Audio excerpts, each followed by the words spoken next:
이민수의 경제 토크 김한진 박사님 함께 합니다. 금리가 생각보다 높은 상황이 계속 오래되는 그런 기조인데요. 투자자들은 어떻게 대응해야 될지 대응 전략을 시장적으로 섹터별로 또 말씀 나누겠습니다. 그러면 뭐 앞서도 얘기했지만 금리가 좀 내릴 수는 있지만 그렇게 팍팍팍 여러 차례 내려가지는 않는다. 그러면서 소위 뭐 높은 금리의 장기화, 하이어 포 롱고 이걸 이제 좀 기억에 두고 있어야겠네요. 네, 저는 뭐 올해 한 번이나가 네. 조금 더 확률이 높지 않을까 생각하고요. 네. 12월에 그리고 내년도에는 한 3번 정도. 미국 경제를 그렇게 내년까지 나쁘지 않게 보고 있다라는 말씀하고 같은 얘기고요. 네. 그러니까 작년에 미국 경제 성장을 2.5%, 올해 한 2%, 내년에 1.8%. 좀 그런 정도로 1.8%는 참고적으로 미국의 잠재 성장률입니다.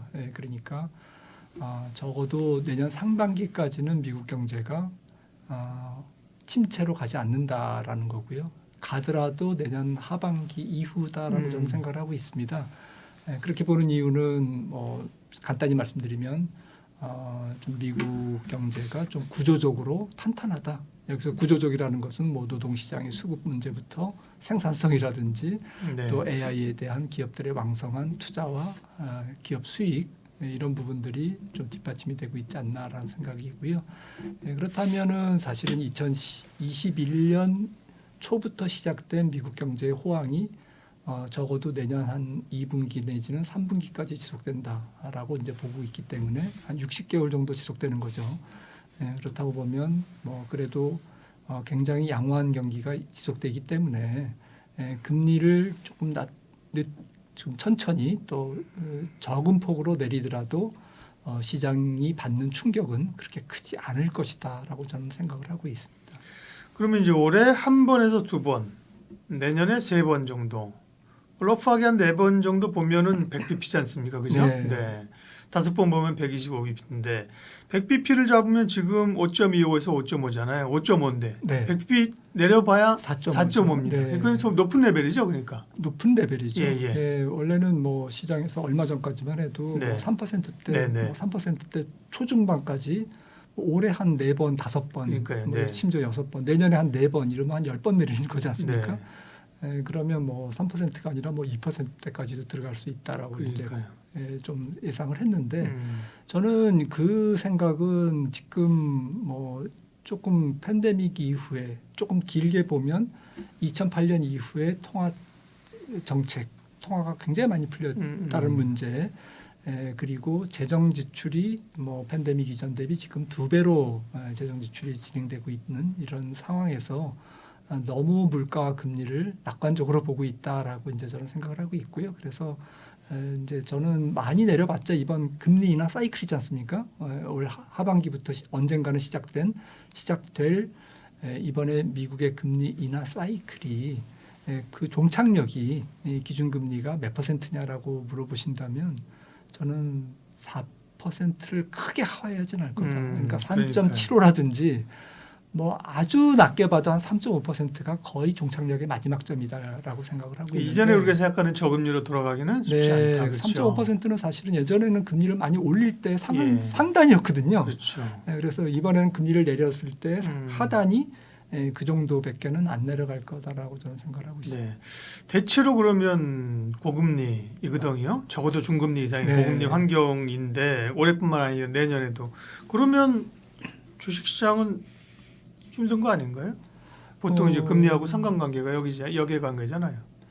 그래도 저는 그렇게는 안 보고 싶지 않은 게 조금 뭐 지금 사실은 최근 10년간 금리가 시장 금리를 기준으로 말씀드리면 미국제 금리가 0.5%에서 물론 팬데믹이라는 아주 이례적인 상황이었습니다만 1%라고 치죠. 뭐 1%에서 사실은 5% 가까이 올라오는 사이에서 주가는 무지막지하게 올랐지 않습니까? 그렇죠. 그 이유가 뭐냐? 과거에 보면은 사실 연준이 금리를 올리고 시장 금리가 올라갈 때 주가가 많이 올랐지. 금리가 내려가고 시장 금리가 내려가고 연준이 금리를 내릴 때 주가가 올라간 적이 있느냐 하라면 거의 드문 거고 그러네요. 확률적으로 뭐 금리 내린다는 건 환경이 안 좋다는 네, 거잖아요. 팬데믹이 왔던 경기가 안 좋던 네. 거죠. 기업이 부도가 나든 네. 그래서 낮추는 거죠 사실. 그렇죠? 네, 그래서 금리 인상이 악재다라고 하는 것은 저는 동의하기 어렵고요. 예. 이전까지도 뭐 최근 10년간 금리가 무지막지하게 올랐는데 주가가 왜 올랐냐? 결국에는 미국 기업들의 이익이 무지막지하게 개선됐기 때문에 올랐지 않습니까? 지금 월가에서 보는 올해 미국 S&P 500 기업들의 EPS 증가율은 11%가 컨센서스 아닙니까? 2분기만 해도 1분기 5% 증가해서 YY입니다. 2분기에는 거의 뭐 8%, 9% 지금 보고 있고요. 연간 전체적으로 올해 11%를 보고 있거든요. 예. 만약에 11%의 EPS 증가율이 일어난다면 저는 주가 안 빠지는 거다라고 생각합니다. 단 한 가지 전제 조건이 있습니다. 향후 6개월 이내에 경기가 꼬꾸라지지 않아야 된다는 거죠. 우리는 경기를 미리 예측할 수 없지만 미스터 마켓은 알고 있거든요. 네. 가령 지금이 녹화하는 시점이 5월 초중순인데 네. 올해 12월 말에 미국 경기가 아주 형편없이 지금 사람들이 상상할 수 없을 정도로 험악한 분위기로 꼬꾸라진다라고 하면 주가는 지금이 S&P 500 5,000포인트가 5,100포인트가 지금 상투일 겁니다. 거의 확실합니다. 그런데 주가가 만약에 여기서 다시 올라가고 뭐 5,200, 300 올라간다는 얘기는 향후 6개월 이내에 경기 침체는 없다라는 거고요. 저는 그렇게 보고 있습니다. 그래서 내년 하반기나 돼야 경기 침체가 올뚱말뚱하는 정도로 할 정도로 미국 경기는 상당히 건강하다라는 쪽에 조금 포인트를 두고 있습니다. 네. 그러면 지금 같은 이제 또 앞으로 올 환경에서 사실 그동안은 상당히 우리가 보기 어려웠던 그 저금리 시대가 왔지 않았습니까? 네. 기본적으로는 중국이라는 국가가 전 세계적으로 싼 물건을 공급해줬고요, 그죠? 네. 네. 그리고 이제 또 돈을 풀면서 저금리 환경이 있는데 금리 레벨 자체는 좀 올라갔습니다. 그러면 투자자들은 시장을 보면서 어떤 그런 환경에서 어떤 섹터로 대응을 해야 됩니까? 좀 긴 측면하고 짧은 측면을 네. 둘게 드려야 될 것 같은데 짧은 측면에서는 저는 그 미국 중심으로 일단 봐야 될 것 같아요. 네. 미국 중심으로 보면 지금 M5라고 그러죠. 네. 엔비디아를 비롯한 뭐 메타, 뭐 마이크로소프트 이런 M5 S&P 500 종목에서 지금 5개 종목입니다. 이 5개 종목들의 이익이 애플과 테슬라는 밀려났고, 네, 그 구글과 이제 네네. 메타 플랫폼과 이제 이렇게 해서 5개 종목이 지금 차지하는 S&P 500 전체에서의 차지하는 이익의 비중이 거의 20% 가까이 되거든요. 예. 그러니까 그래서 지금 S&P 500에서 시가총액이 지금 30%이지 않습니까? 이게 만약에 계속 지속된다면 시장은 조금 더 지탱하기 어려울 것 같아요.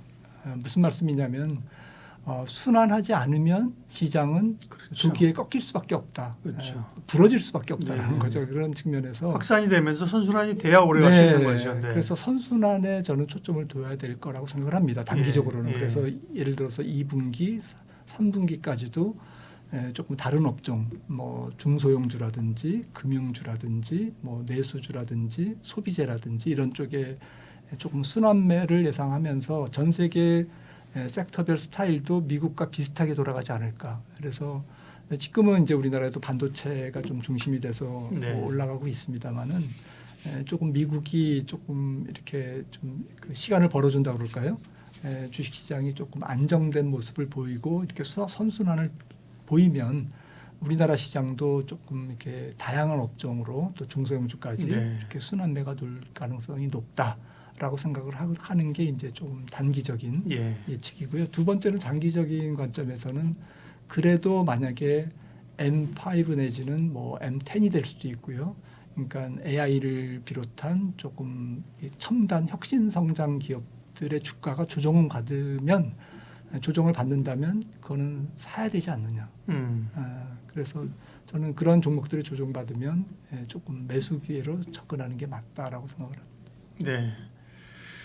기본적으로는 이제 금리보다도 아까 말씀하셨지만 금리가 높은 레벨을 투자하는데 두려움을 가질 필요는 없다. 기업 실적들이 좋아지니까 그죠. 네. 그러면 뭐 기업 실적 좋아지는 쪽을 사야 되는 게 맞잖아요, 그죠. 네. 그쪽이 말씀하신 것처럼 이전에 M7 최근에 이제 좀 압축된 M5 이런 쪽이랑 빅테크네 그죠. 이게 빅테크들 AI를 장착한 투자가 나는 거죠. 네. 이익 증가율은 여전히 M7이 높습니다. 네. M5가 높은데요. 네. 가령 뭐 1분기만 해도 얘네들이 한 60% 증가율이거든요. EPS 증가율이 전년 대비. 근데 이게 60%에서 30%, 20%, 10%대로 떨어지거든요. 올 분기가 거듭할수록. 그런데 나머지 495개 종목, 이 M5를 제외한 S&P 500 종목에서 495개 종목들의 이익은 올 1분기가 마이너스 성장률입니다. 전년 1분기 대비. 근데 2분기는 플러스 성장, 3분기는 계속 올라갑니다. 그 지점 미국 증시 고민이죠. 주가는 엄청 오르는 것 같은데 사실은 몇 종목이 끌고 가는 쏠림 현상이거든요. 그러니까요. 착시죠. 나중에 굉장히 큰 변동성을 만들 수 있죠. 그러니까 여기서 만약에 M7 중심으로 더 올라간다 이러면 시장이 조기에 조금 끝날 수 있습니다.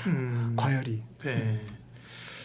그 얘기를 하려고 했던 건 아니고 기본적으로는 환경 자체가 미국 기업들이 돈을 잘 번다. 어쨌든 썸하면 그죠. 네. 그래서 그쪽이 보자는 거. 그러면 국내는요. 거기에 기댄 기업들 반도체? 네.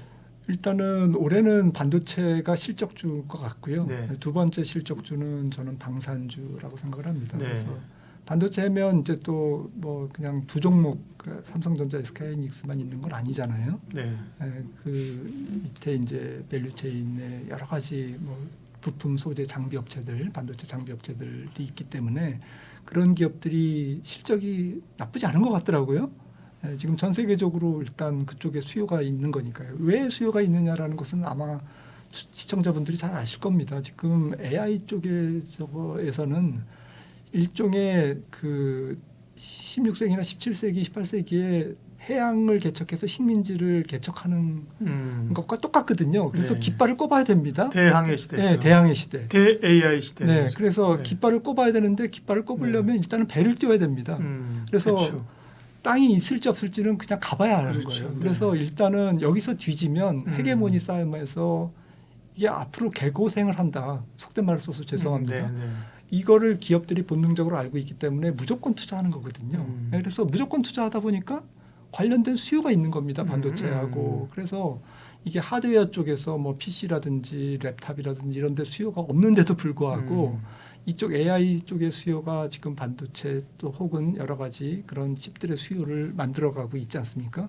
그런 측면에서 이 수혜 기업들이 이게 조금 묵직하게 올해까지는 혹은 내년도에도 계속 이어질 가능성이 있다라는 측면이고 우리나라의 그런 기업들이 좋은 기업들이 또 소재 부품 장비 업체들이 많기 때문에 이런 기업들이 좋을 것 같고요.